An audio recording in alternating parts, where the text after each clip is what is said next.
that's just that's not the majority of them. And so, like, I know, I have a colleague whose daughter was studying at NYU in Abu Dhabi, and we had live from Michigan Avenue. This is Fox 32's Good Day Chicago. It is going to be a dry Sunday as the Chicago area springs forward with daylight saving time. Mark Strell will have the latest on the forecast in just a bit.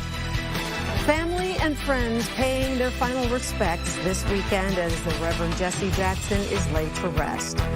And fire crews respond to a partial building collapse in Morton Grove. What the fire chief is now saying about the incident. Good morning, everybody. It is Sunday, March 8th. Thanks for joining us. Happy Daylight Saving Time Day.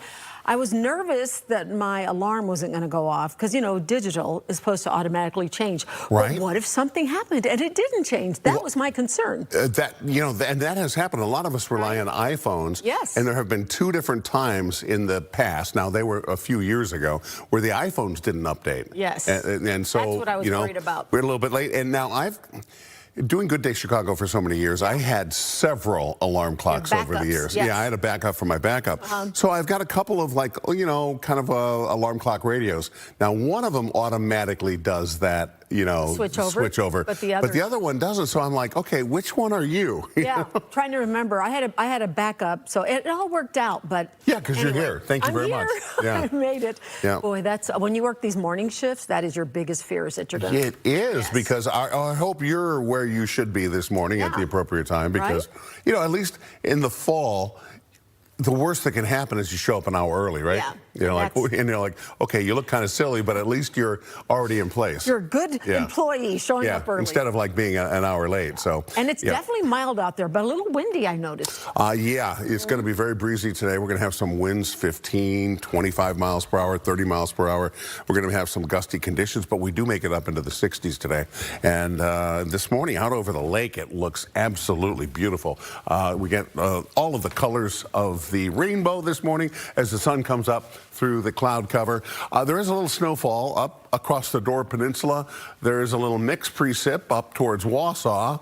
And here in Chicago, we do have some clouds still lingering around this morning as we look down the lake and down towards the south. But these clouds are going to clear out over the next couple of hours. We'll start out with partly cloudy skies this morning, going up to daytime highs in the 60s, and end up with mostly sunny skies this afternoon. Yeah, this is what I'm talking about. Looking out over the lake, absolutely gorgeous. The cloud cover that we do have, it's on its way out, and it should stay clear overnight tonight for the most part. And tomorrow, there's more sunshine. Tomorrow looks pretty spectacular as well. Temperatures on the cool side this morning, 35 along the lakefront. We're at the freezing point from Woodstock to Rockford back to DeKalb. Most other locations just above that freeze point. 33 in Aurora, 36 degrees in Joliet, 35 degrees in Ottawa this morning. It's 33 degrees also in Kankakee, 32 in Rensselaer this early morning. Winds starting to pick up a little bit. We have 22-mile-per-hour wind gusts at both of the airports, nearly 30-mile-per-hour wind gusts at Waukegan.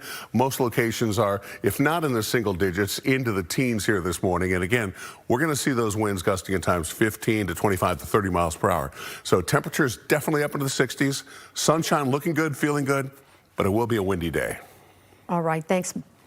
We're following breaking news for you right now. 2 people are sent to the hospital following a shooting at the CTA Red Line station. Chicago police say 2 men ages 21 and 23 were shot after an argument involving a group of people. Both men are in serious condition. 3 others were taken into custody. 2 guns were recovered from the scene, and we are told charges are currently pending. Now we want to turn to a developing story that we're following as well. Fire crews responding to a partial structural collapse at a condo in Morton Grove. This happened Saturday night in the 5000 block of Lincoln Avenue. According to the Morton Grove Fire Department, one of the columns in the basement garage collapsed. This made the first 3 floors drop down a few inches. All of the doors to the hallways as a result to all of the units were then jammed, and residents were not able to get out. 23 people had a gathering in one of the units and had to be evacuated through the balcony. It only collapsed enough to trap people. There's no actual collapse.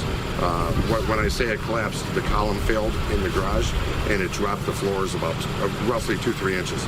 So it jammed all the doors into the hallways where you couldn't get into them. So there's no collapse where everything's down on the ground or anything. It came down enough that it trapped everyone. The good news is nobody was injured. Red Cross is currently assisting those impacted by that partial collapse. And a final goodbye to a civil rights icon. Hundreds of people packing the chapel at Rainbow Push on the south side yesterday as part of a homegoing service for Reverend Jesse Jackson Sr., who passed away last month at the age of 84. Dane Placco reports. My dad loved me out loud. He was relentless about it because it mattered to him.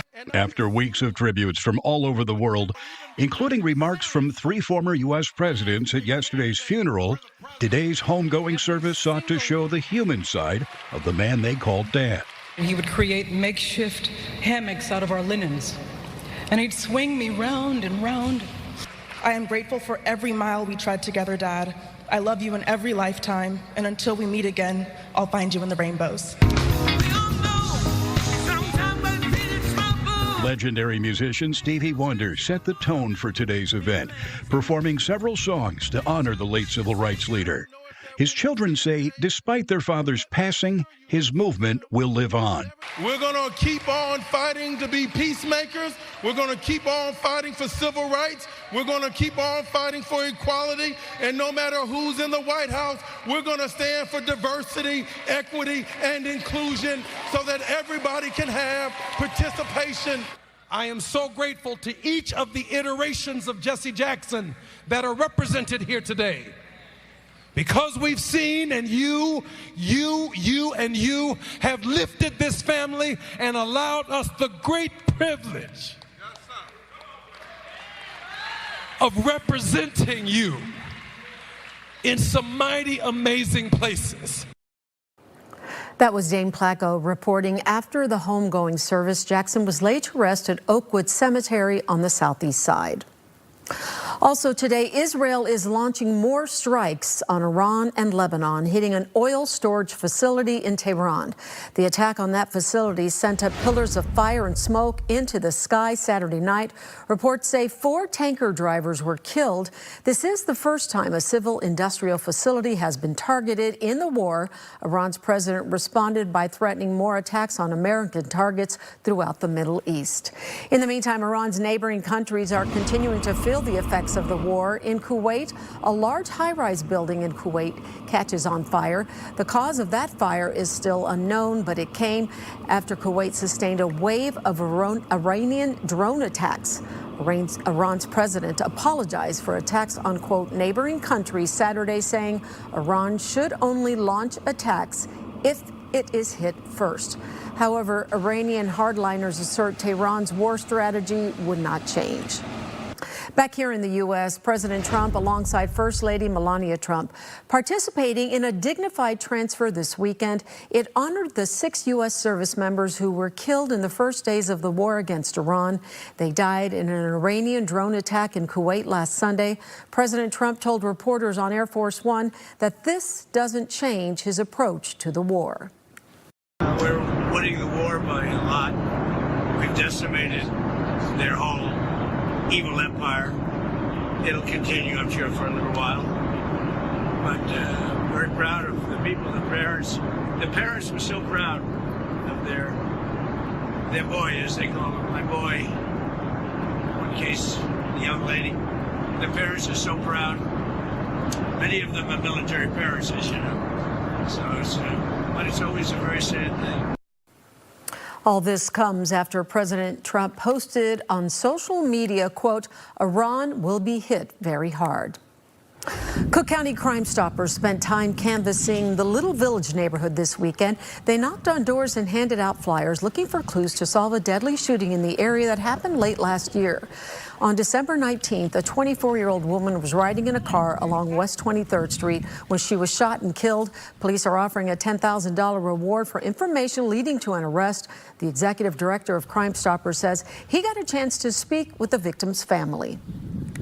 As expected, the family is still traumatized of what's going on. Here's their little girl, 24 years old, doing what's right in the community. It's vital that we are involved, and it's nice that the detectives trust us to come in and assist them in these investigations.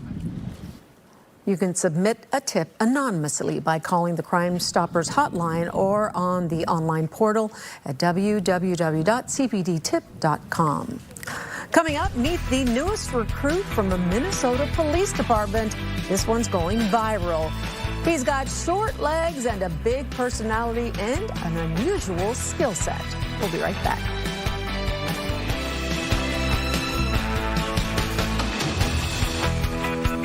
Stream good.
Welcome back. It's 7:12. A group of high school students and their radio station in the western suburbs have a big challenge. The students at Lyons Township High School are now on air, going live for 72 hours straight, all for your donation. So we take you behind the scenes to show you how this fundraiser and how the radio station helps prepare them for the future.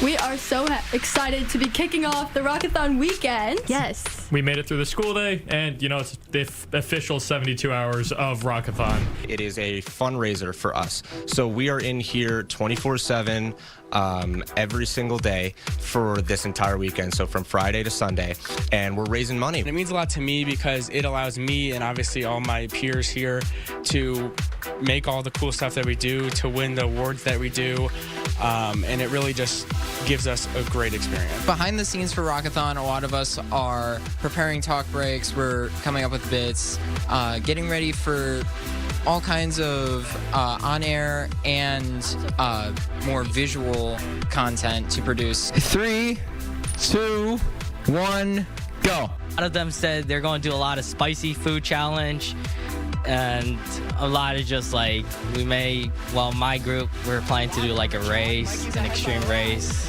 and just incorporating some really extreme things that we usually are afraid to do. Last year, we raised $26,000. I believe our highest total was $31,000. So our goal this year is pretty lofty. It's $30,000. When people donate, it usually goes towards the equipment, the special events. WLTL started in 1968, and it was two students who had the idea that they wanted to have a radio station at their high school and approached the superintendent with it, and obviously got it off the ground, and ever since then we've been going strong. I've just become a much better community person. There's a ton of really different and like unique people that come through here, and I've gotten to meet a lot of awesome people. WLTL's grown a lot over the years. When we first started, way back in the day, it was a 10-watt radio station, and now we're 180 watts, which isn't a lot, but we're on the Odyssey app, and we have our own streaming app, and we have more than one studio. And when I was a student, we had one studio. Now we've got 4 studios, a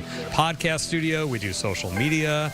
It's not just radio anymore. So keep watching, keep donating. So WLTL was recently awarded the Station of the Year, Best High School Station in the nation, and it means so much to us. Not so much to me personally. I mean, I really am proud of the fact of that, but I'm proud for the kids because they're the ones who put in all the hard work. TV is involved on the broadcast side of the 72-hour live stream is a very big thing for us, just like it is radio. We've been talking an awful lot about Rockathon, and we're going to keep talking about Rockathon. We're just going to keep talking about it more. We're going to keep talking about it. Everybody has a story to tell, and when you're done with a place like WLTL, you'll be able to tell your own story and hopefully someone else's story as well. You should come donate at WLTL.net. We are a great organization, and we would appreciate any kind of help. So thank you. That's a great way for them to start. Look at all of the things that they're doing. I hope they raise a lot of money, huh, Mark? Yeah, what a great organization. What a great thing to have in your high school, huh? Right, that is so cool. We have to wait to college at least to get even half of that stuff, right? Yeah, right. I mean, we're pretty lucky if, they gave us the announcements to do before school started. Oh, did you do the morning announcements? I did too. I did not. They would not let me. They probably were afraid to let me do that, I forgot about morning announcements. Yeah. I would be the guy that hit the dun, dun, dun. Or the fire alarm. No, the little tones so that you got everyone's attention. Yeah. No, not the fire alarm. No, I would have been cuffed and stuff for doing that. You're taking me back. Morning announcements. Wow. It's just like high school all over again, isn't it, Mark? Yeah. Senior year. All right. Woo. 37 degrees. That's where we're headed to this morning. We're talking about 8 o'clock. We're talking about partly cloudy skies and then more sunshine as we go throughout the rest of the day. Look at this, 52 degrees by noon. We do make it up into the low 60s this afternoon. Lots of sunshine around. However, it will be windy today. Satellite and radar. We do have some clouds drifting over Chicago this hour, but those clouds clearing as we go through the later morning and into the afternoon. So we'll start out with partly cloudy skies, end up with mostly sunny skies. At least we're not dealing with this. This is some snowfall across the Upper Peninsula, northeastern Wisconsin, heading over to the bridge, the Mackinac Straits, a little bit of rain, freezing precip central Wisconsin. By comparison, we're talking about pretty nice spring-like weather here. And with spring comes some higher wind gusts. We will see those as well today. We're looking off to the south, to the southeast, right across the lake, and you can see that sunshine coming up, a little sliver of, or a little layer of cloud cover. You saw that on the satellite picture. And as we advance out to about 14 days, yeah, we're still stuck in a little coolish trend going out there as we head towards the middle and the latter part of March. Kind of an unsettled time period, but there's some warmth building out over the horizon, out over the plains. So enjoy the next couple of days. Today, we make it up into the lower 60s. Tomorrow, upper 60s. I think a lot of us will be hitting 70 degrees. We'll be very warm again on Tuesday with temperatures back into the 60s. Then we fall off. Watch out for some strong showers and thunderstorms possibly on Tuesday night into Wednesday. I think by Wednesday those cap off. But we're talking about temperatures that are kind of bouncing around a little closer to normal as we go throughout the rest of the 10-day forecast. All right, thanks, Mark. There's a new officer patrolling the rough streets of Minnesota. This is Cash the Corgi.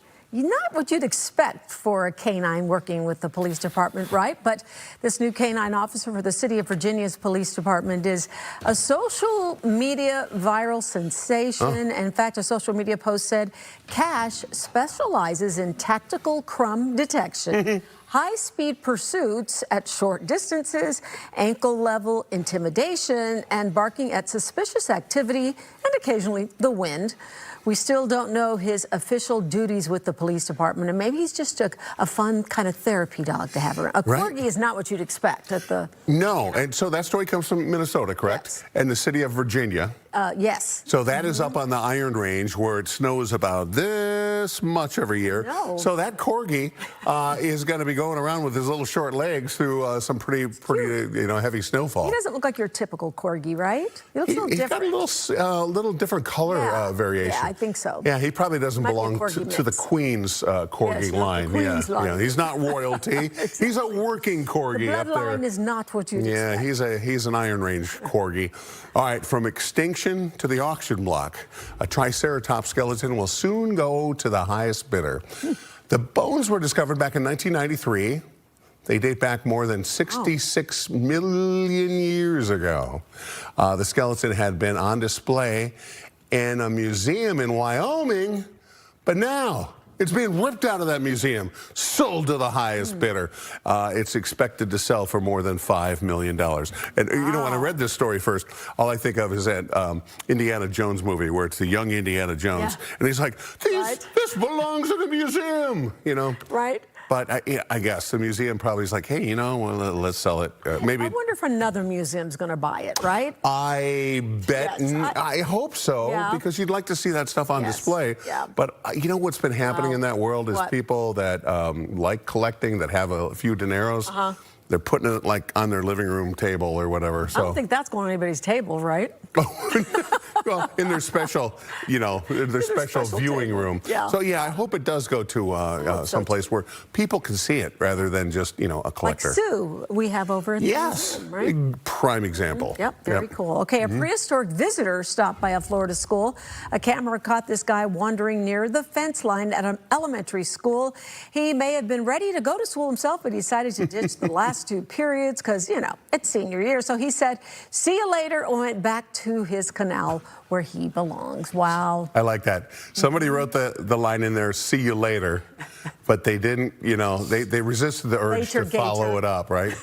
So I've never lived in Florida, but what always freaks me out seeing these videos, you see a fence there, and it's like, okay, there's a fence between the gator and the school kids.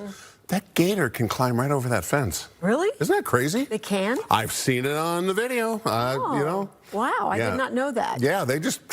Ooh, that's scary. If they're hungry or, whatever they, whatever gators do, I that thought maybe motivates them. they'd go underneath or something. I didn't realize they could climb fences. If you're a gator with teeth like that, you probably could go right through it, This is honestly. very true. But, This is very true. Yeah. Okay, have you filed your taxes just yet? No. Yeah, no. Well, a lot of people haven't. And in some cases, maybe you need time to figure out what's new because there's a lot of changes for this year. We're going to let you know what's new and how you might be able to actually get a bigger refund. How's that sound? Yep, we'll have some tips coming up.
that's what I've always done. Welcome back. It's 7:24. New tax season brings new changes, and experts are urging filers to ask for help. Ted Lindner has details. Tax season is in full swing, and experts are advising people to pay attention to some new changes while filing this year. We, in fact, just so happen to have one of the biggest tax law changes, including but not limited to a new $25,000 deduction for tip income, $12,500 per person overtime or qualified overtime deduction, $10,000 interest on a new car loan if you bought a car in 25, and even a deduction for being a senior, 65 or older, last December 31st. But according to Mark Stieber, Chief Tax Officer of Jackson Hewitt Tax Services, all the updates and qualifications can be confusing and possibly cause folks to not only make mistakes, but also lose out on deductions and returns. 30 and 40 million Americans still doing other work full or part-time. They omit a great deal of deductions. I see people who have higher education not taking some of the very nice tax credits for higher education costs. Pay attention to your taxes. It's not a zero-sum game and it'll all get fixed in the wash. You are responsible for what goes on your tax return or what you omit to put on there. Getting help from a certified tax professional can help eliminate some of the guesswork. Someone to confirm a fact, debunk a myth. And as folks keep filing, experts say you can consider making some financial adjustments for next season based on this year's results. If you got a big refund, maybe lesser estimates. If you didn't get a big refund and you owed a big bunch of money and you're real mad and angry, perhaps do it a little bit bigger estimated refund, which you're supposed to do 4 times a year. Ted Lindner, Fox News. AI is making its way into meteorology. Coming up, how AI is changing the science of meteorology and why it's being called the next revolution in weather forecasting.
One of the biggest benefits that I see for AI forecasting models is that they can be much more flexible. Artificial intelligence is growing, and now it's impacting our forecast. But is it helping or hurting meteorologists? Chief Meteorologist Emily Walls explains how AI is already changing the way we forecast the weather.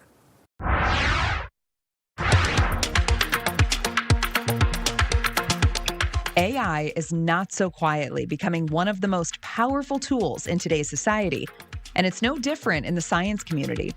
Meteorologists rely on physics-based computer models to predict the weather, but major advances in AI could make those forecasts faster and even more accurate. Pedram Hassanzadeh is an associate professor of geophysical sciences and computational applied math at the University of Chicago. In 2017, Hassanzadeh began researching AI, particularly deep learning, to investigate how AI models can be used to improve weather climate prediction. He calls AI the second revolution in weather forecasting. It's completely changing how we do weather forecasts, right? Rather than solving some equations on a computer, we are just using data with a neural network, right? But doing this, you actually get better accuracy, and everything is much cheaper, much faster. As it stands now, the limit of predictability with the commonly used physics-based models is around 8 days. Hassanzadeh says the AI model expands the limit of predictability out to 9 days. That may not sound like much, just one extra day, but the real breakthrough is speed. These AI models can generate forecasts up to 100,000 times faster. So the advantage then becomes that you can generate many forecasts in the same amount of time. This shrinks the cone of uncertainty. So you may be wondering, is the need for human meteorologists going away? I think actually now there is a higher demand for meteorologists and people who, that's what we are trying to do in this department. So we are trying to teach the students to, of course, still know the fundamentals, but also know AI and how this can come together, because I totally agree at the end of the day, to improve these models, even make better models, and also to properly use the current models, we certainly need experts to be in the loop. Think of forecasting as a team sport. Exactly. And, frankly, it has been like that for a long time, like even in, around Second World War, as I mentioned, when it was really mathematicians, computer scientists, and meteorologists who worked together to get things to work on the first computer to do weather forecasting. But I think now we are back to, again, we need computer science, stat, math, and meteorology to work together to make the best use of these AI models. We also spoke to Alexander Wickner, an Eric and Wendy Schmidt AI and Science Fellow at the University of Chicago, who took a hybrid approach to predict the probability of extreme heat hitting Chicago. One of the biggest benefits that I see for AI forecasting models is that they can be much more flexible in terms of the type of data that they can be trained on when compared to the type of data that you might be able to input into a physics-based model. So that not only gives them the capability to perform very good global forecasts, but it also means that they can potentially be tailored to produce very good forecasts in specific regions or for specific use cases where people might have certain types of data that they might not have been able to use before, but that can be used by an AI model to produce good forecasts. Weather impacts just about everything and everyone. Hassanzadeh's latest research efforts have been to help farmers in India to be able to track monsoons using AI. A good weather forecast is also crucial to things like aviation, shipping, and public safety.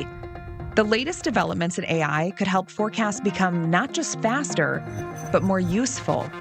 And for those of you who may be wary, so I would say that in terms of the metrics of accuracy that we've been largely using to evaluate weather forecasting, AI models have already shown that they can match or improve upon the accuracy of physics-based models. That's not to say that there aren't some potential risks in using these models. We do need to keep this problem of potential gray swan events that the models may not have seen during training in the back of our heads, that if we're trying to use them to predict extreme weather, we should still be balancing what they see with a physics-based model, because the AI model might miss something. But overall, for most everyday weather forecasting tasks, these models seem to be doing very well, and they're likely going to be more and more incorporated into our forecasts going forward.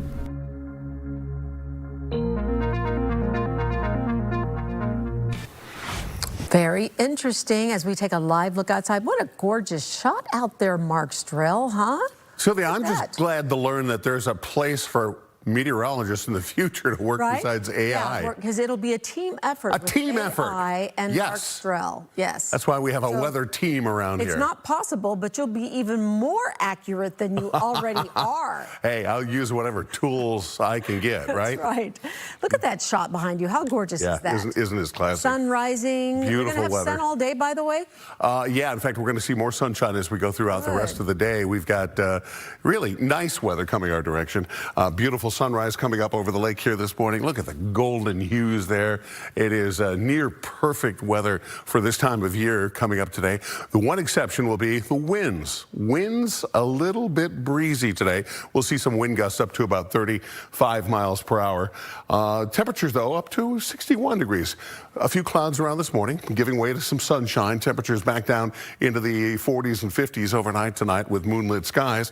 And then tomorrow, look at this, right up to about 70 degrees, even more sunshine coming your way tomorrow. And then we're pushing back down to the 50s tomorrow night. So we stay pretty mild, pretty temperate as we go over the next couple of days. Futurecast showing winds coming out of the south today. That's where the warmth is coming from today and tomorrow. Feeling pretty good, looking pretty good. A couple of showers up the lake. But other than that, our Sunday looks great. Monday looks even better.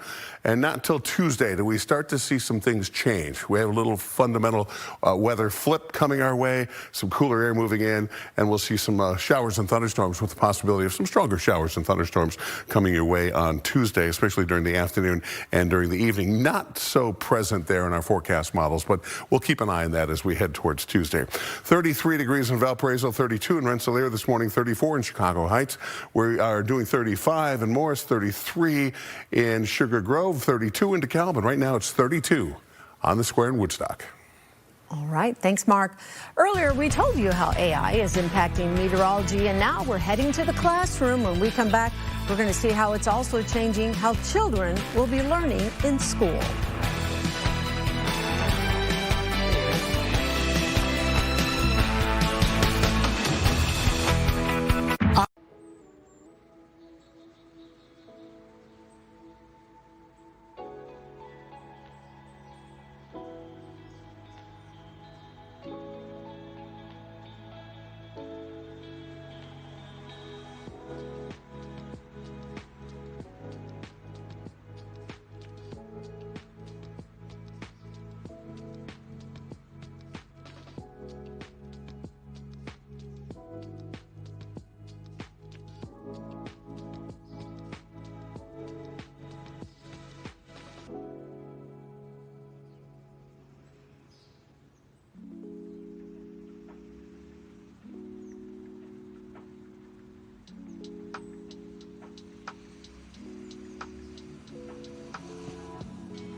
Menards.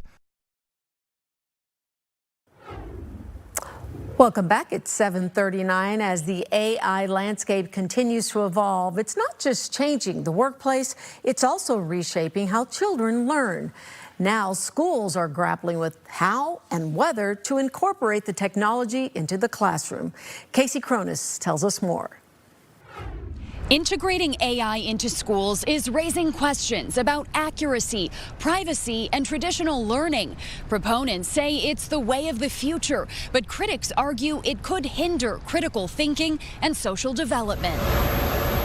As AI takes a seat in class, educators, parents, and experts are debating its benefits and risks. In Lakeshore East, the former GEMS Academy will soon be home to Alpha School for grades pre-K through 8.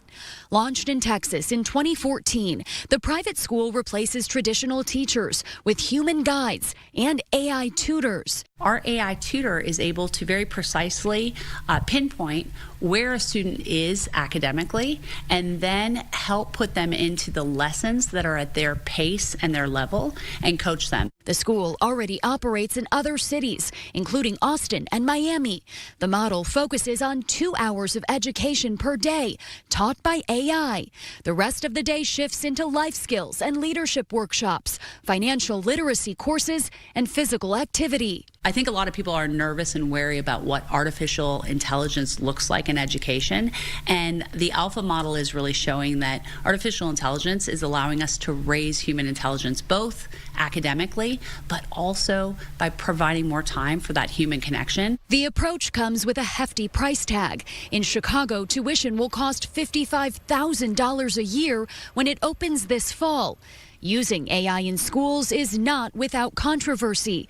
An associate professor of college education at DePaul University explains why. In these schools, it's the computer that's delivering the instruction.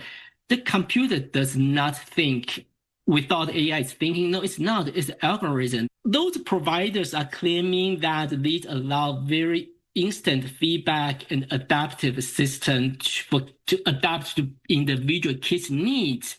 But the problem, as we all know, AI models still have serious problems. So these teaching materials, they are not necessarily accurate. He also fears that what we see today could have negative effects on public education. And in the long term, how this information, how these instructional methods being deployed as pushed by corporation, that could become a bigger concern. And that is happening in higher education. Professor Anqi Chang, who you just heard from, also says he can imagine a world where the roles are reversed, with AI becoming the cheaper option and in-person education the more expensive choice. Reporting in Lakeshore East, Casey Cronus, Fox Chicago. So what do you get when you cross a hot plate of fajitas with a first chance meeting? Love was in the air at O'Hare, where a Chili's dinner turned into a proposal.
quality.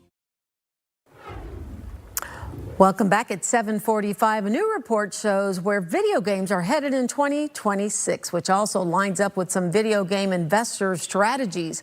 Amon Dignam has more. The Sensor Tower State of Gaming is out now, and the app data analysis platform says with over 5,000 games per minute downloaded worldwide, mobile gaming is shifting.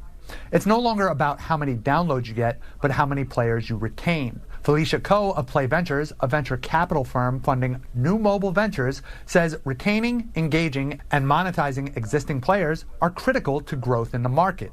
The key is whether your users stick around, whether they continue to use or play the game that you've built, and whether they're willing to pay as well. That's also another big question.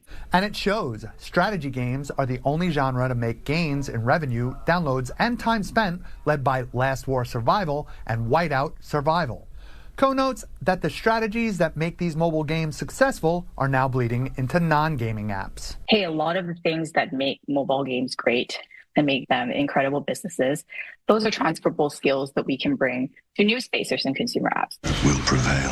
For PC and console, with 3,800 downloads per minute, Battlefield 6 is the best-selling game of 2025, beating titans like Call of Duty and Fortnite. Despite those massive sales, firms like Play Ventures are still hesitant to invest in the traditional console space. To hear the full interview and more around the gaming industry, check out the Fox on Games podcast every Friday. In New York, Eamon Dignam, Fox News.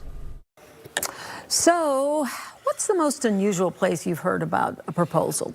Well, hot air balloons, the forest, the beach. Yeah, you can skyscraper. Name well, how about O'Hare Airport? Because love was in the air at O'Hare. And it's at a place you'd least expect. Video posted by the airport shows a man proposing to his now fiancée at the Chili's in Terminal 3. Not the most romantic place to most people, but it was special because it's the very same spot they first met 3 years ago. How cute is that?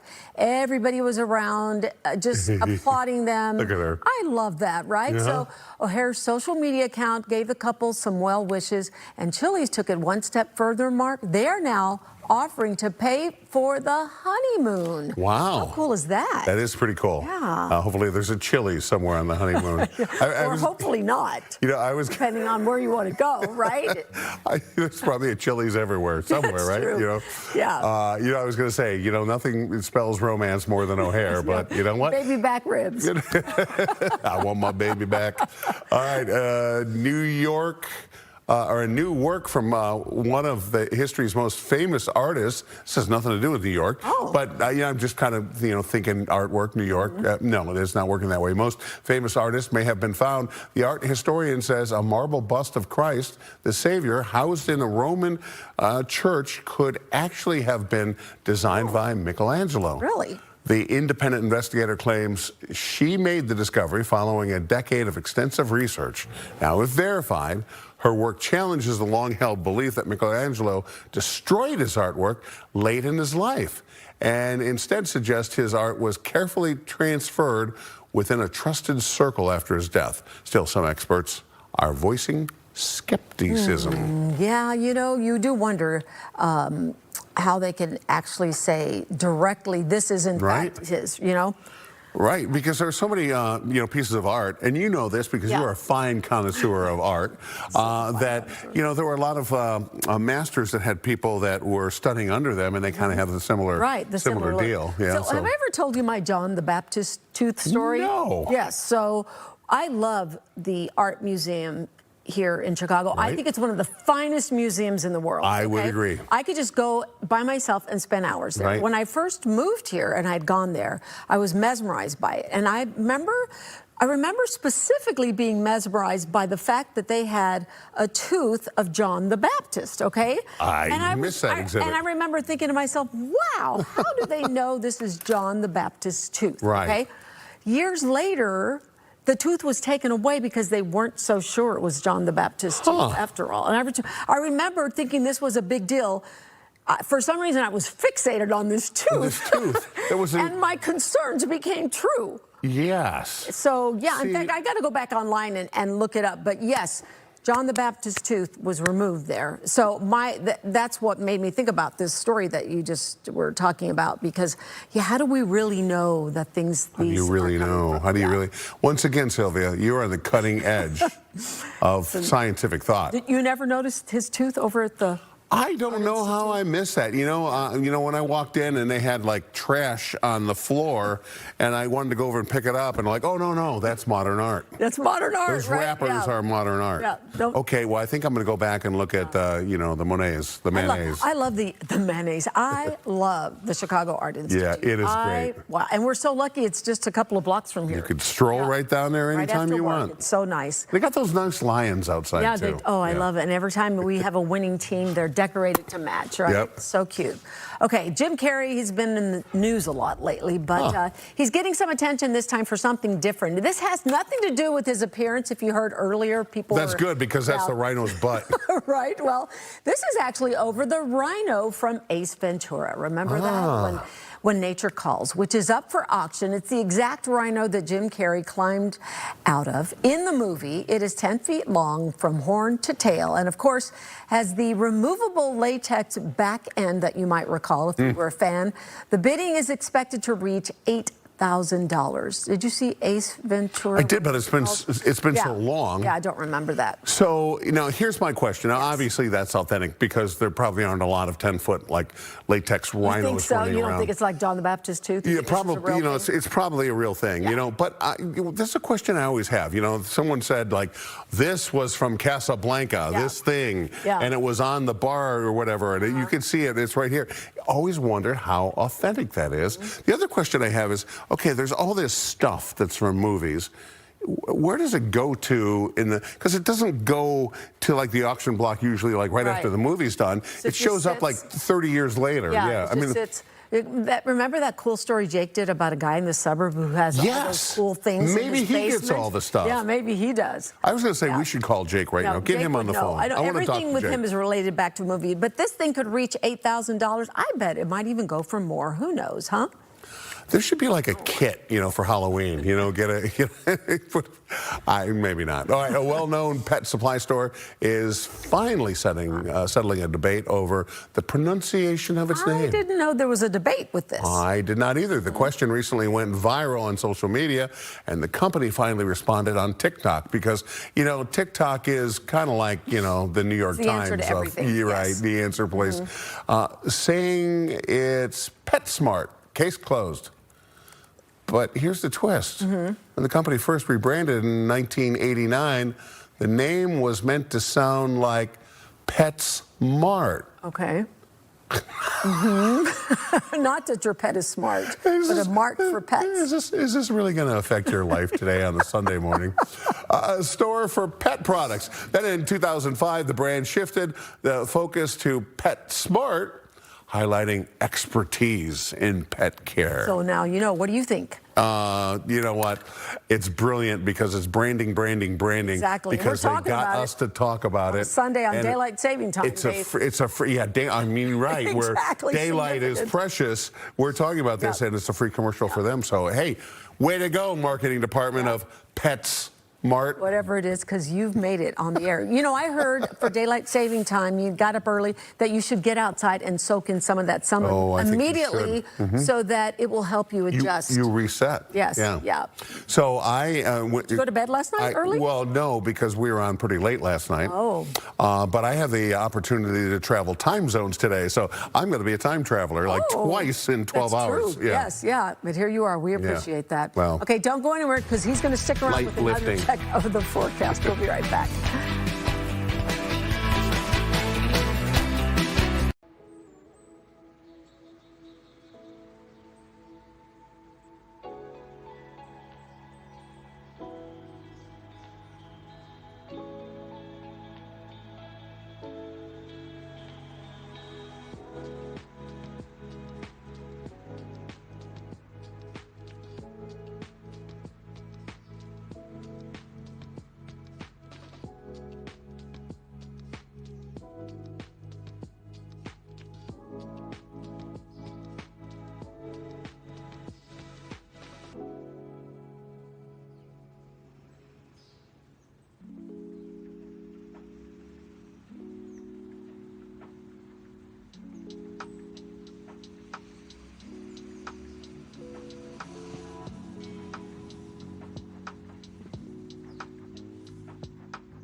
Menards. Welcome back. Final look at the forecast for Yeah. our 7 o'clock hour. Look at that. Not 63 bad. today, Not some bad. sunshine. We're starting out with partly cloudy skies, but lots of sunshine later on this afternoon. Tomorrow, even more better. Yay. 69 the high temperature. We've got 70s on the south side of the city and low 70s southwest suburbs. Some showers and thunderstorms move in on Tuesday. Some of them could be a little bit strong. What are the winds today, you said? About 15 to 30 miles per hour. So Ooh, today, some gusty blustery. winds. Okay. Not bad tomorrow. Yeah, okay. Well, don't go anywhere. Mark and I will be right back with Good Day Chicago at 8. See you in a second. Run to the restroom real quick and run back. Get some coffee. Yeah, get some coffee and get some sunshine in your face. Yeah.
And Fox Local. Live from Michigan Avenue, this is Fox 32's Good Day Chicago. Take a look at that live shot. It is going to be a dry day as the Chicago area is springing forward with daylight saving time. Mark has the latest on the forecast. Family and friends paying their final respects to Reverend Jesse Jackson, who has now been laid to rest. And fire crews responding to a partial building collapse in Morton Grove. What the fire chief had to say about this frightening incident. Good morning, everybody. It is Sunday, March 8th. Thanks for joining us this morning on the first day of daylight saving time. And thanks to those digital clocks, it did all the work for us. Yeah. But it was still frightening, and I still had backups this morning just in case. It's good to have a backup, right? Especially when you have to be at a place at like 5 o'clock in the morning. Yeah. You don't want to be there at 6 o'clock in the morning. Well, it was funny because my Alexa before bed last night said, tomorrow's daylight saving time. Would you like me to adjust your clock? So I said yes. And then she said, your alarm is now set for 5 a.m. I said, no, that's not what I want you to adjust it to. Isn't that funny? So Alexa was offering to set your alarm, right? But she was going to give me an extra hour of sleep, that is not what I needed. Oh. I wouldn't be sitting here next to you, Mark. That's funny. Yeah, so isn't Alexa was trying to get you to be more, Let's adjust. Alexa was watching out for you in a way. No, she was getting me in trouble. But in the wrong way. Because I was supposed to get up at, I'm supposed to get up at 4. Sure. I can cut it close here. And then it was having me get up at at 5 instead. Yeah. But she thought she was doing you a good thing by having you sleep. You should never trust those things. The humankind is the best one. Mark my word. Forget those robots. I had an electronics teacher back in the day, and this was before my time, but he always had a slide rule in his pocket, and everyone would give him a hard time about, like, why do you have a slide rule in your pocket? And his answer was, when your batteries run out, you guys are all going to look pretty stupid, which I always took for a metaphor is that technology will fail at some point or other. Even he was saying that back then, huh? Yeah, exactly. All right, well, we're relying on some technology to take you outside and take a peek at what's happening, and we're not failing today. We're looking at some sunshine. Winds today gusting up to 25, 30 miles per hour, but plenty of sunshine around this morning. Look at that. Our clouds have really cleared out quite nicely here. Last hour or two, we had partly cloudy skies, and we are going back over to mostly sunny skies. 35 right now. Winds out of the south-southwest at 15 miles per hour. So our 35 feeling more like the mid-20s here this morning. So yeah, a little bit breezy. Still talking about a wind chill here this morning. But as we go through the afternoon, winds will continue, but the temperatures pick up as well. Temperatures pushing back up into the low 60s. Told you the skies are clearing out. You can see this little batch of clouds kind of sailing down towards the south end of the lake. So right now, if you're in Gary or Chicago Heights, down towards Kankakee, and I'm talking about sunshine, you're like, what are you talking about? There's clouds right overhead. They're soon pushing away. At least we're not dealing with this. This is snowfall across the Upper Peninsula, and now sailing over to the Straits of Mackinac. It's wintertime, just not that far up to our north. But today we're enjoying 60s with some sunshine, and tomorrow upper 60s and some 70s with even more sunshine. I'll tell you about that coming up. Thanks, Mark. And today we are following some breaking news for you. 2 people are sent to the hospital following a shooting at the CTA Red Line station. Chicago police say 2 men ages 21 and 23 were shot after an argument involving a group of people. Both men are now listed in serious condition. 3 others were taken into custody. 2 guns were recovered from the scene. Charges are currently pending. And we now turn to a developing story that we're following. Fire crews responding to a partial structural collapse at a condo in Morton Grove. This happened Saturday night in the 5000 block of Lincoln Avenue. According to Morton Grove Fire, one of the columns in the basement garage collapsed. This made the first 3 floors drop down a few inches. All of the doors to the hallways from the units were then jammed, and the residents couldn't get out. 23 people had a gathering in one of the units and had to be evacuated through the balcony. It only collapsed enough to trap people. There's no actual collapse. When I say it collapsed, the column failed in the garage and it dropped the floors about roughly 2-3 inches. So it jammed all the doors into the hallways where you couldn't get into them. So there's no collapse where everything's down on the ground or anything. It came down enough that it trapped everyone. The good news is nobody was injured. The Red Cross is currently assisting those impacted by that partial collapse. And a final goodbye to a civil rights icon. Hundreds of people packing a chapel at Rainbow Push on Saturday as part of a homegoing service for Reverend Jesse Jackson Sr., who passed away last month at the age of 84. Dane Placco reports. My dad loved me out loud. He was relentless about it because it mattered to him. After weeks of tributes from all over the world, including remarks from 3 former U.S. presidents at yesterday's funeral, today's homegoing service sought to show the human side of the man they called Dad. He would create makeshift hammocks out of our linens, and he'd swing me round and round.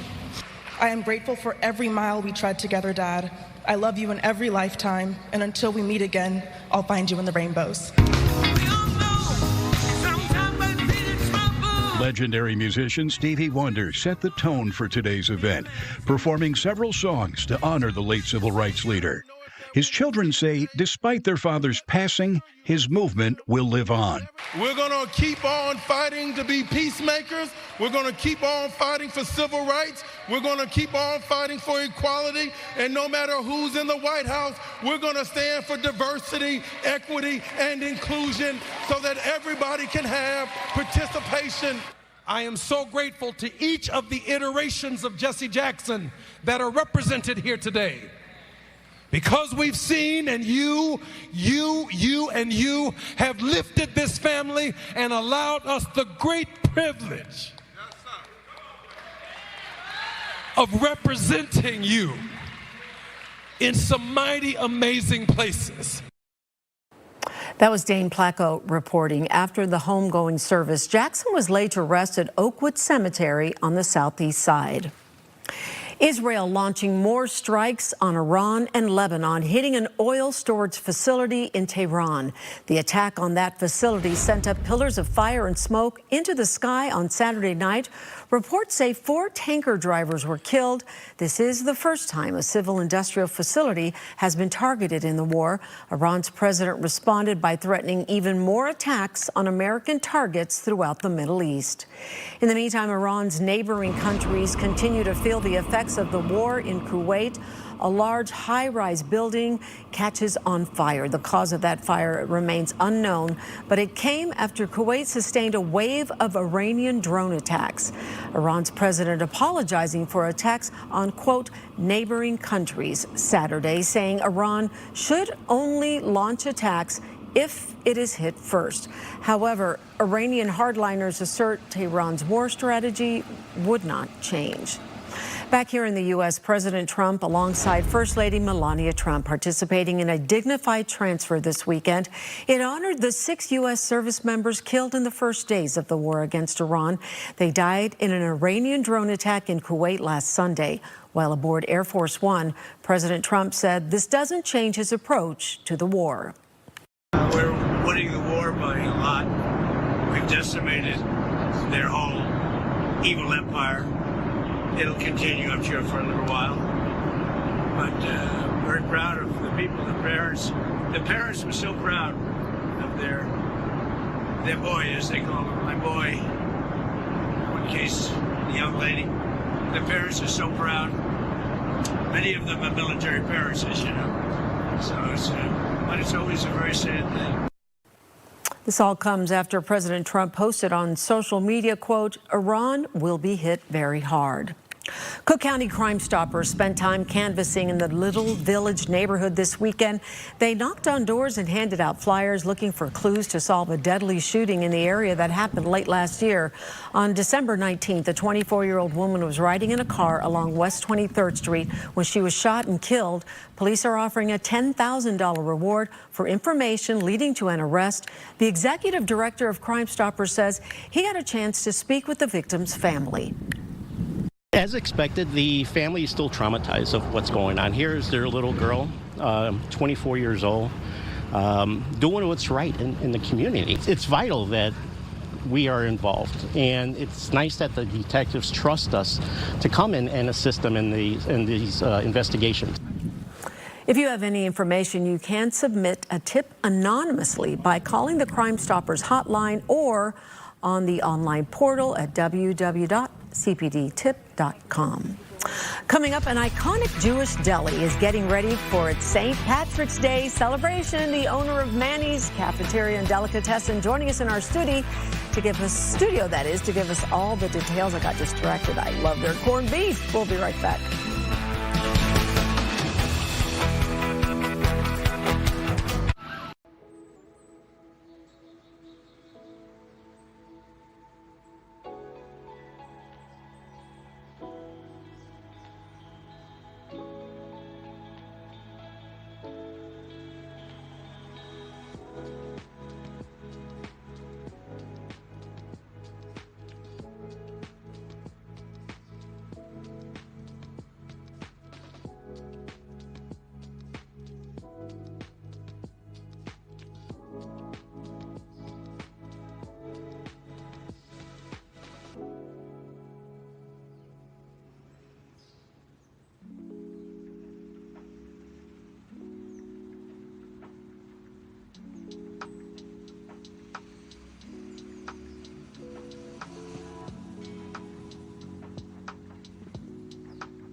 Welcome back. You know what, Mark? What? I'm craving a good corned beef sandwich. What do you think?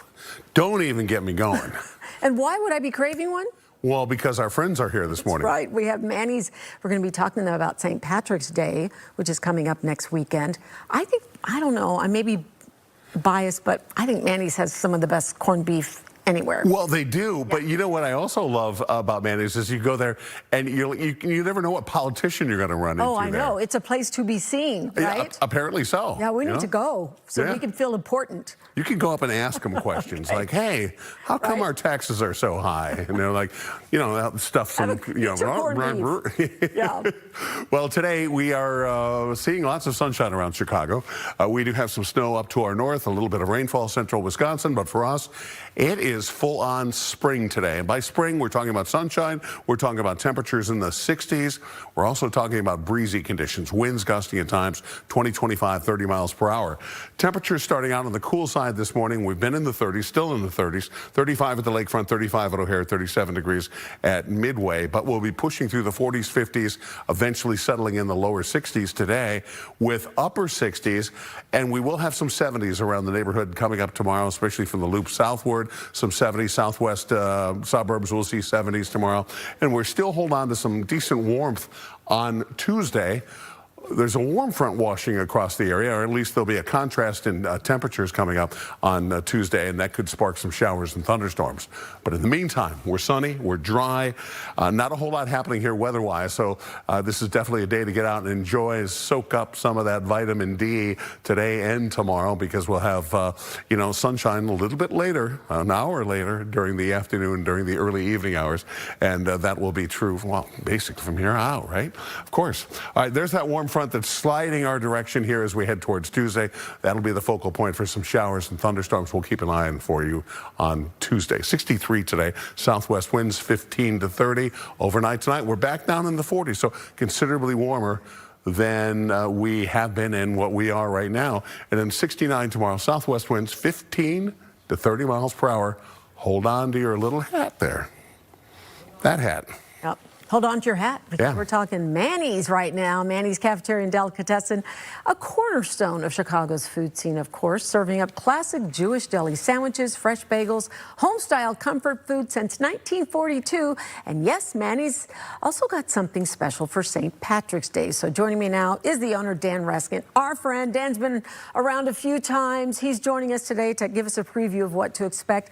Okay, St. Patrick's Day in Chicago. We just had a survey, and I want to know how you feel about this, Dan, that claims when it comes to the best places to celebrate St. Patrick's Day, Chicago is ranked number 5. We were robbed, don't you think? 100%. Right? I don't see how we're not number 1. We are number 1, and I want to give Boston number 2. What do you think? I 100% agree. Yes, 100%. Okay, so let's talk about how you celebrate St. Patrick's Day at Manny's, because it's such a huge deal here. I bet you guys are packed.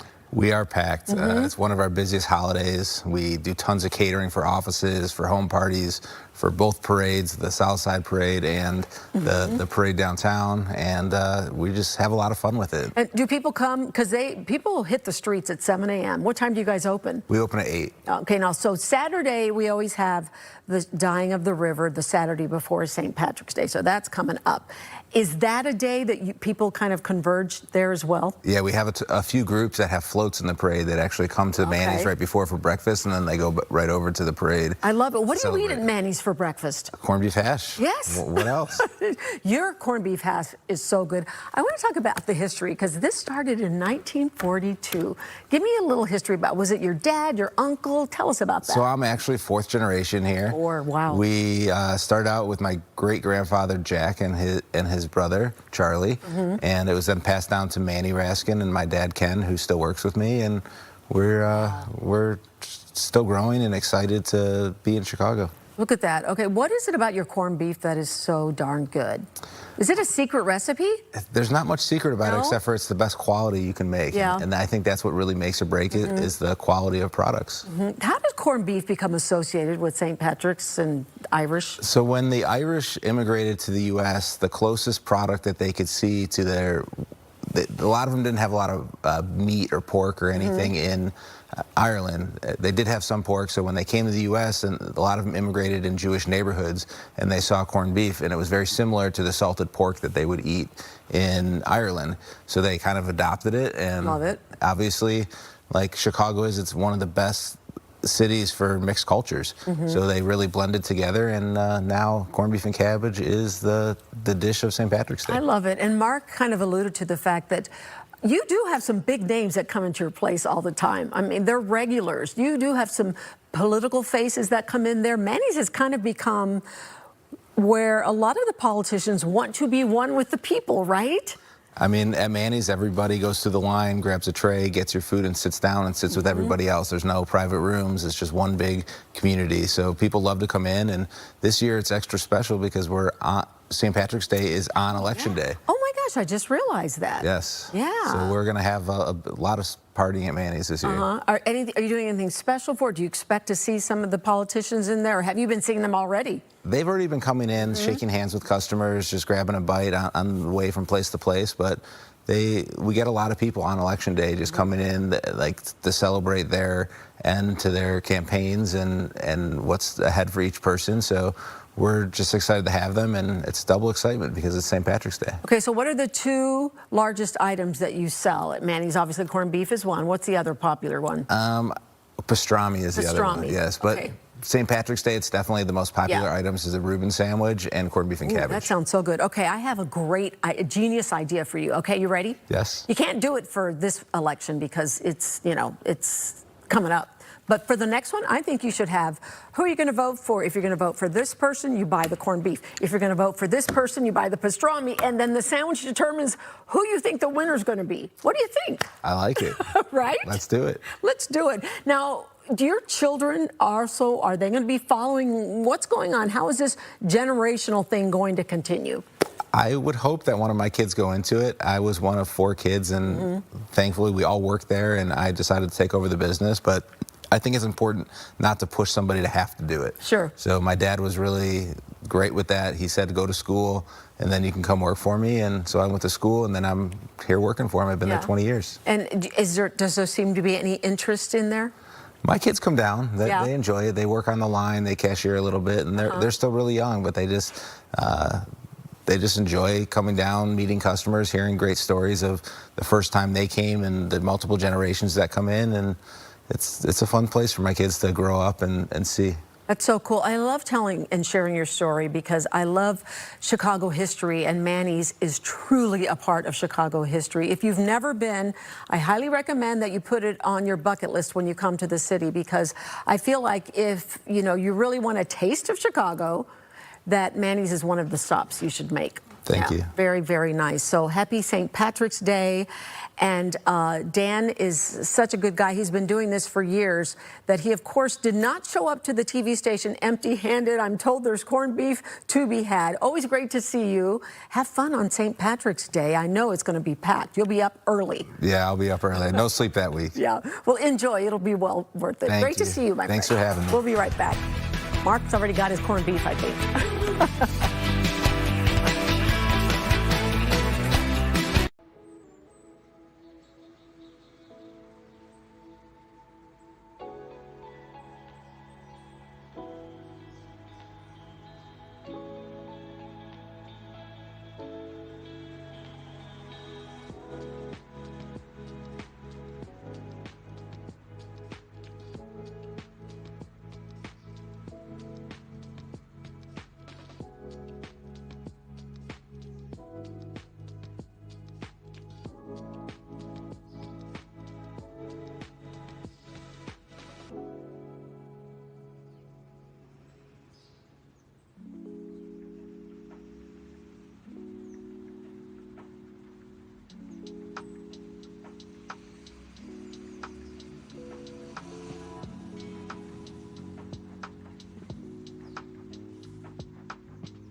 bit more from money.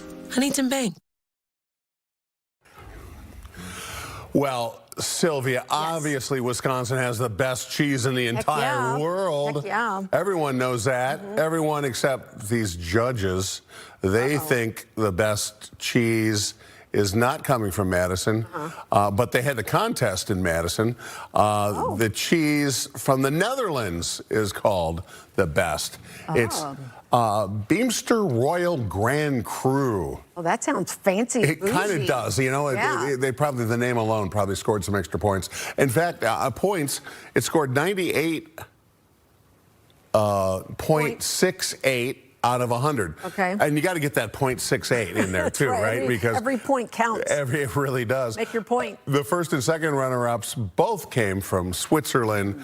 And again, the judges, I blame the Russian judges, you know, because they had no Wisconsin. Yeah, it is always the problem. I do love cheese. Like my idea of my favorite dinner is cheese of a charcuterie board. I could just make a meal out of charcuterie and a glass of wine. Do you like charcuterie? You know, it's funny. When I was growing up, there was no such thing as a charcuterie board. It was a cheese tray. That's it. True. So yeah, no, but I definitely, I spent a lot of time in Wisconsin, and I love sampling. What's your favorite? I like a good camembert, like a soft. A camembert. No, camembert. Oh, camembert. Yeah, it's not too stinky because I don't like stinky cheeses. Yeah. I've learned over time to love blue cheese. I used to not like blue cheese. Oh, yeah, now I love blue cheese. Yeah. Oh, absolutely. Yeah. Jarlsberg, name your cheese. You know, I this love is a game. really. Name your cheese. You know, I'm going to throw out the pedantic pedestrian Swiss cheese. I like Swiss cheese. I do like a good Swiss. However, I like all cheeses except for Limburger. I do not like Limburger. Okay. Yeah. And I shouldn't say I don't like it. I've never tried it because I can't get past the smell. Yeah, it's hard sometimes. But sometimes the stinkiest cheeses taste the best. Have you had Limburger? I don't know if I have. Yeah, you would know it. Yeah, okay, I would know. Yeah. Well, there's a new officer patrolling the rough streets of Minnesota. His name is Cash the Corgi. He is the new canine officer for the City of Virginia's police department. A social media post said Cash specializes in tactical crumb detection, high-speed pursuits at short distances, ankle-level intimidation, and barking at suspicious activity, and occasionally the wind. We still don't know his official duties with police because they aren't usually, corgis aren't what you think of when you think of like bomb sniffing dogs or contraband sniffing dogs. Like we've seen beagles, we've seen German shepherds, but never a corgi, right? Right. I told you about my dog that became a contraband sniffer, right? No, you did not. Yes. We had, don't do this, by the way. When I first got married, my father had gotten a dog for his son, and I fell in love with this puppy. And then a week later, my father comes with a puppy for me. Here you go. Kind of a wedding present almost. And I had no business at the time owning a puppy. Yeah. And I love that dog so much, but I just didn't have the time to spend with the dog. So I thought, what can I do? Well, my husband was in the Army at the time.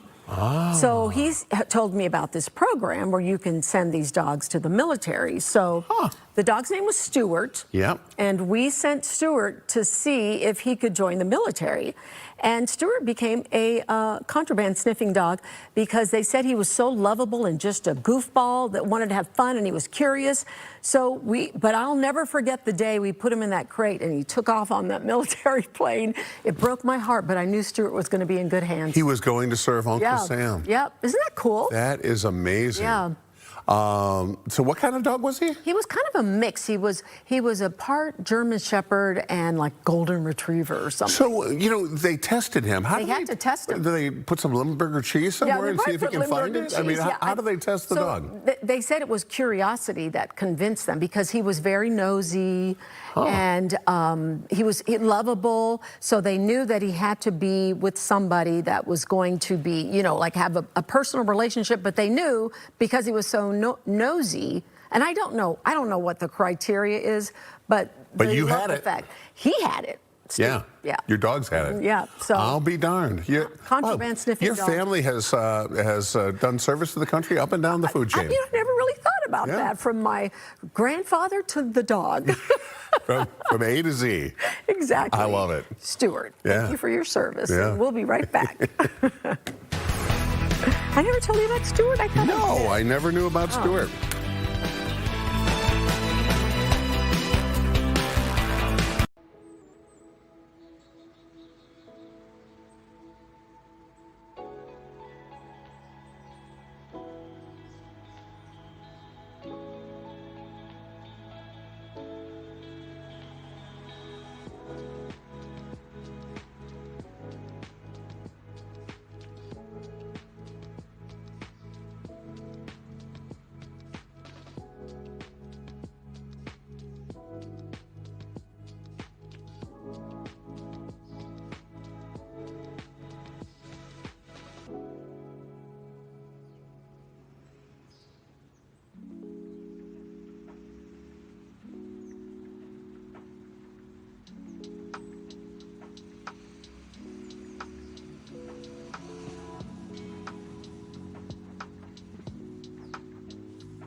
this ad. One of the biggest benefits that I see for AI forecasting models is that they can be much more flexible. Artificial intelligence is growing and now impacting our forecast. But is it helping or hurting meteorologists? Chief Meteorologist Emily Walls explains how AI is already changing the way we forecast the weather.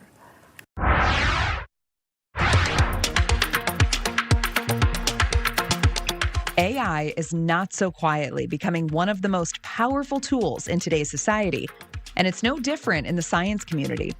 Meteorologists rely on physics-based computer models to predict the weather, but major advances in AI could make those forecasts faster and even more accurate. Pedram Hassanzadeh is an associate professor of geophysical sciences and computational applied math at the University of Chicago. In 2017, Hassanzadeh began researching AI, particularly deep learning, to investigate how AI models can be used to improve weather climate prediction. He calls AI the second revolution in weather forecasting.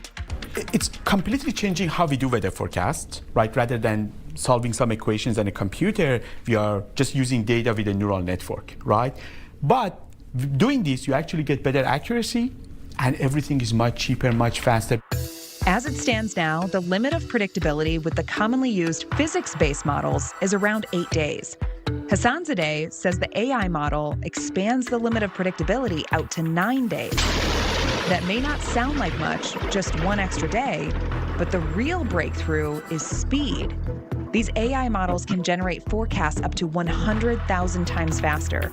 So the advantage then becomes that you can generate many forecasts in the same amount of time. This shrinks the cone of uncertainty. So you may be wondering, is the need for human meteorologists going away?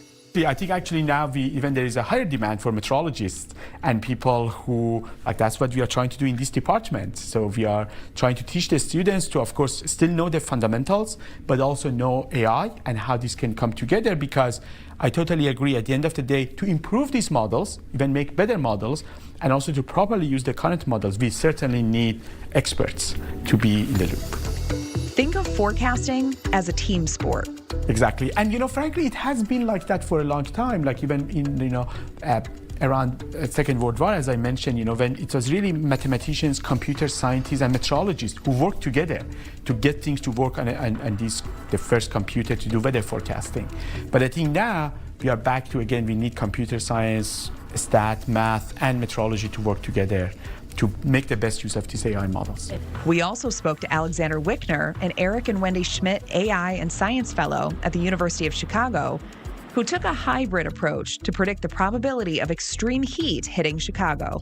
One of the biggest benefits that I see for AI forecasting models is that they can be much more flexible in terms of the type of data that they can be trained on when compared to the type of data that you might be able to input into a physics-based model. So that not only gives them the capability to perform very good global forecasts, but it also means that they can potentially be tailored to produce very good forecasts in specific regions or for specific use cases where people might have certain types of data that they might not have been able to use before, but that can be used by an AI model to produce good forecasts. Weather impacts just about everything and everyone. Hassanzadeh's latest research efforts have been to help farmers in India to be able to track monsoons using AI. A good weather forecast is also crucial to things like aviation, shipping, and public safety. The latest developments in AI could help forecasts become not just faster, but more useful.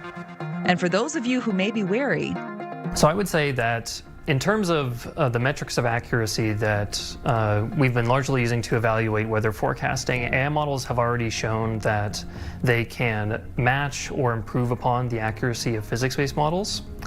That's not to say that there aren't some potential risks in using these models. We do need to keep this problem of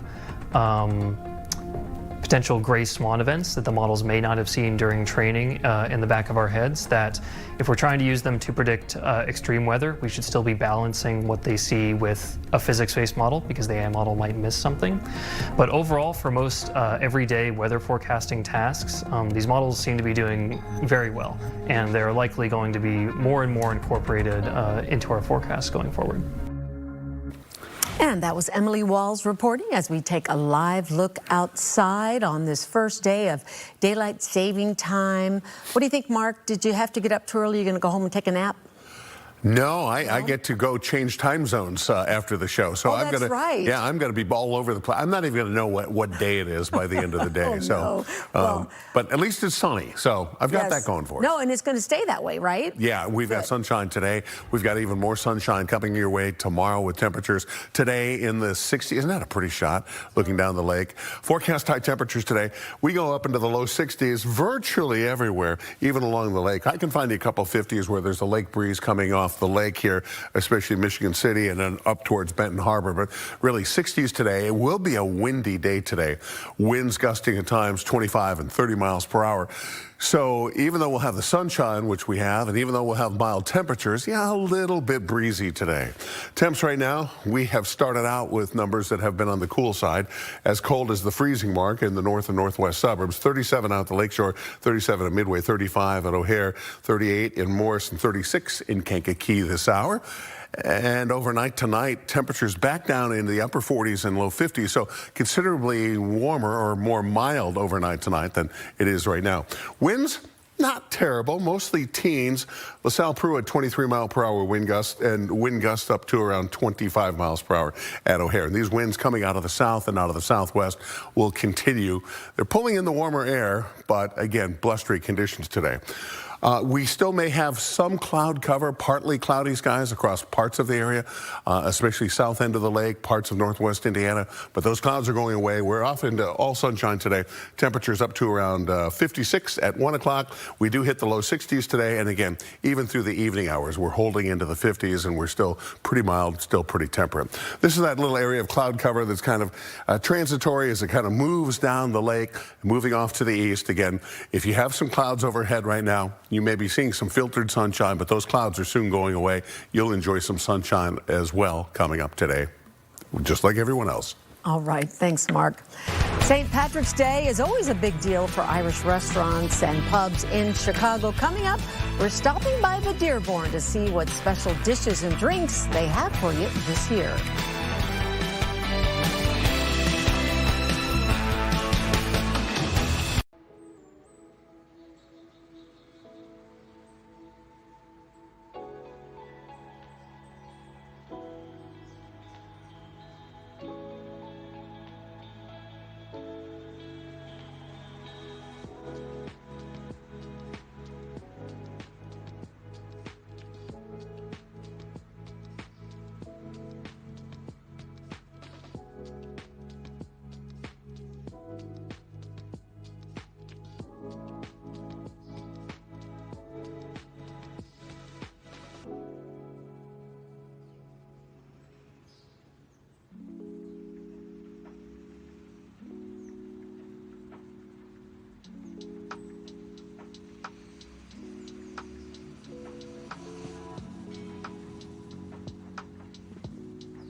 Welcome back. It's 8:42. Many Chicago restaurants and bars already getting to celebrate St. Patrick's Day. We just heard from Manny's Deli.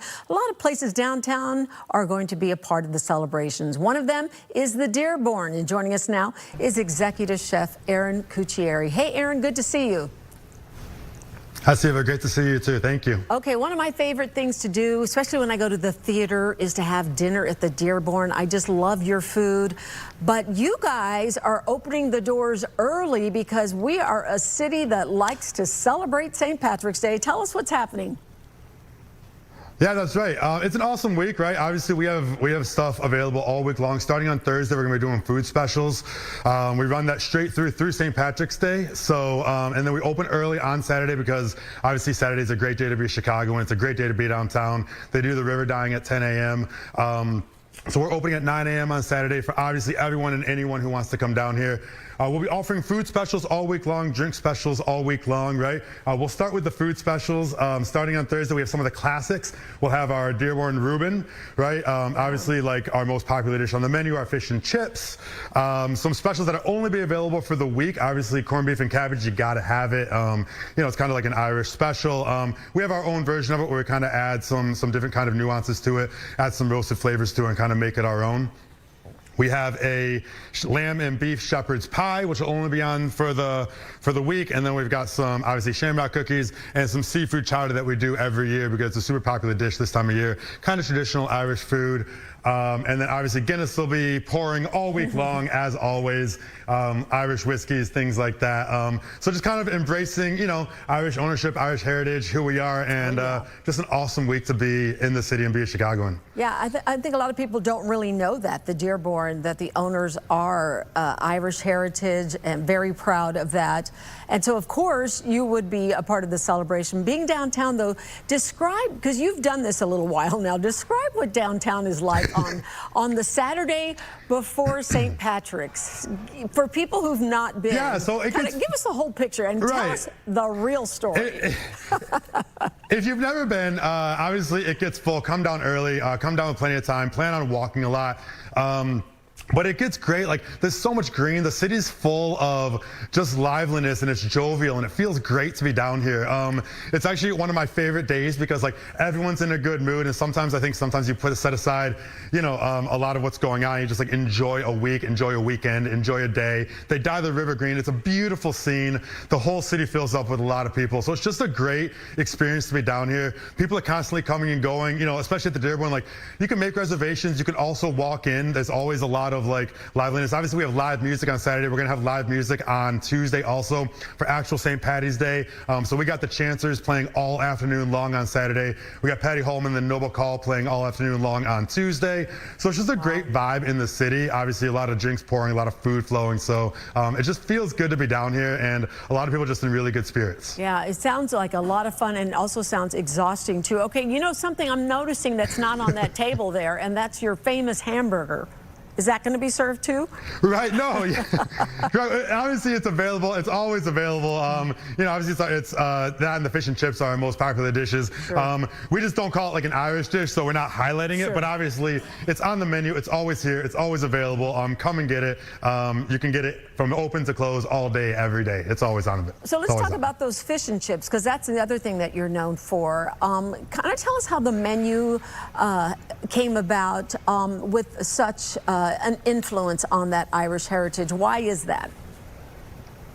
Yeah, so I think obviously we wanted to, when we even concepted this menu 10 years ago, right, when we were opening, like, we knew fish and chips were going to be a huge piece of what we did. And I think we kind of created the idea of it, trying to like lighten it up, putting a tempura batter on there, you know, kind of trying to do our own version of like a traditional dish, kind of what we do, like what we consider the Dearborn, right? Like an eclectic version of like food that's very recognizable. And then a couple years after that, 2019, we did the Beat Bobby Flay thing, and we won that, and that kind of put us, you know, in the forefront for the fish and chips, and obviously why it became one of the more popular and most famous dishes on the menu. And we sell hundreds and hundreds of them a week. So that's kind of where it became, you know, the most popular dish, or kind of amongst the most, you know, our favorite dishes on the menu, and that us and the guests like a lot. Okay, so for people who aren't going to make it out there on Saturday, what do you want them to know about your hours and where you're located? Yeah, so come in early. We open at 9 a.m. River Dining's at 10. Make a reservation if you want to. We still have a full book open. You can still make reservations for any time of the day. While we do encourage reservations, you do not have to make them. Like I said, the tables kind of turn fast. So as much as it gets really busy, you can still walk in if you're in the neighborhood and you want to walk in, grab a pint, grab a fish and chips. We do turn tables pretty quickly. We're opening up our whole back room to add some more seating in the restaurant. So please don't feel like you have to have a reservation to come in here. We do get busy, but we do want you to know that all week long, Thursday, Friday, Saturday, Sunday, Monday, Tuesday, St. Patrick's Day, the actual day, River Dying Day, Parade Day, come in, walk in. We accommodate everybody. Well, that's great, because sometimes you guys are popular, so sometimes you think, oh, I have to have a reservation. So good to note. Aaron, always good to see you. Happy St. Patrick's Day. Have fun, get ready. I'm sure you're going to have a full recovery after this. Yes, ma'am. It's going to be great. Thanks, Sylvia. It's great to see you again. Yeah, great to see you too. And don't go anywhere. Mark's going to have a final check of the forecast when we return.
Love was in the air at O'Hare at a place you'd least expect.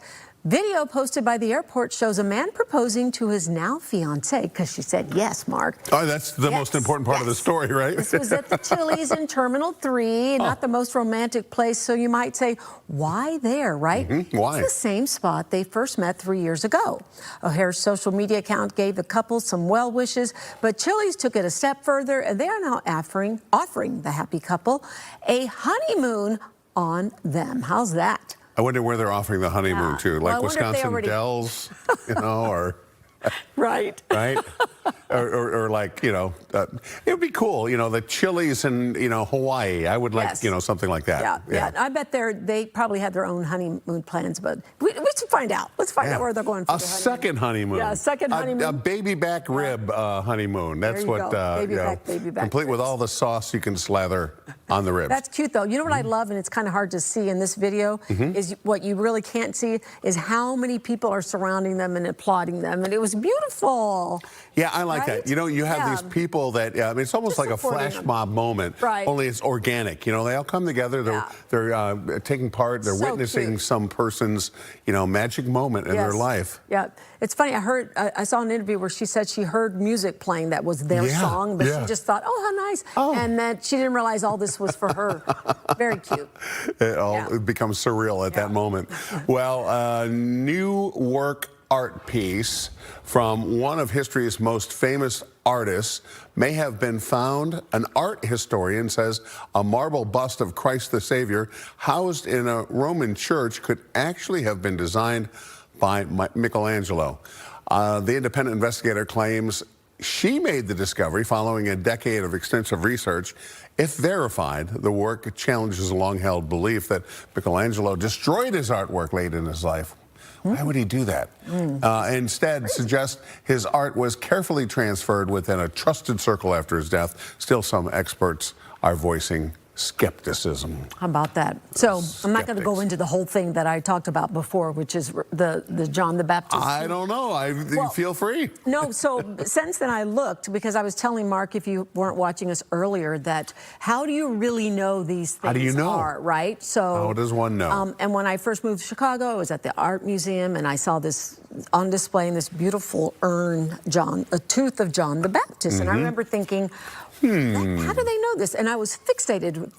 And this was in the late 80s. And then in 2016, they realized that it was not his tooth. It belonged to a younger person. It couldn't possibly be his tooth. So it was removed. But they said this tooth still had value because, you know, it came from back in that time. But I thought it was funny because there was an article in the Sun Times that said it was not the holy molar that they thought it was.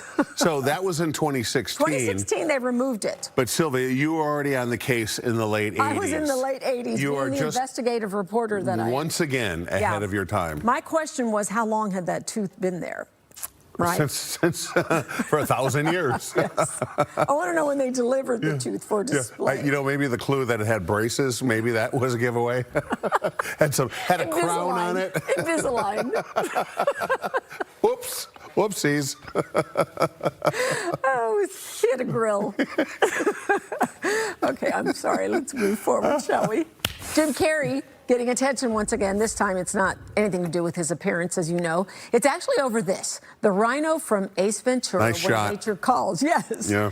Which is up for auction. It's the exact rhino Jim Carrey climbed out of in the movie, if you remember the scene. I did not see this movie. I feel like this is a total guy movie. Ace Ventura, Pet Detective, I'm sure women enjoy it as well. But I feel like this is a man's sense of humor. Well, a lot of Jim Carrey stuff is, I suppose. Huh? Right? So this thing is 10 feet long from horn to tail, and of course, has the removable latex back end. The bidding is expected to reach $8,000. Let's see if it goes for more. Right? Okay, so it has like a little control pad on the inside. So tell me this, do you know what, so the back end comes out? I vaguely remember, I think that maybe he popped out of the back end of the... That would be Jim Carrey humor. Except look at the side there, there's a hole. Maybe that's just where you... I don't know. It's been decades, I think, since I've seen this movie. Now you're going to go home and watch it. No, I'm not going to. I'm not a huge Jim Carrey fan, but you know what would be really cool with that is if you could control it and walk around, you know, if you're in the inside, you know, you go around scaring people in the neighborhood. Yeah, right. You think the cops wouldn't be there in about a New York minute? Let's see what this ends up going for. They're saying $8,000, but we'll see. It's crazy to me how some stuff goes for $1 bazillion and other stuff like, you know, although, you know, where do you put it? I mean, that would take up a space in your... If I was Jim Carrey, maybe I'd buy it and put it in my backyard or something, He probably has all kinds of cool stuff already, and he's probably like, I didn't like being stuffed in that rhino's hiney to begin with, you know? He's probably like, yeah, good riddance. All right, here's a look at your weather. We've got some sunshine today. Temperatures up to 63 degrees overnight tonight. We are back down to 48. And tomorrow, more sunshine with temperatures of 69 degrees. Not bad. Not bad. And that's not looking bad at all. Take that little dip, and then it's going to get cold again. Yep. Just in time for St. Patrick's Day. Yeah, it always does, doesn't it? Okay, don't forget we have our digital show at 10 a.m. on Fox Local and fox32chicago.com. So make sure to tune in, and you'll be able to hear some more fascinating conversations. You know, I don't know why you would go anywhere else. We'll see you later. Have a great day. Get outside, get some sun. Right? Yeah. D, vitamin D.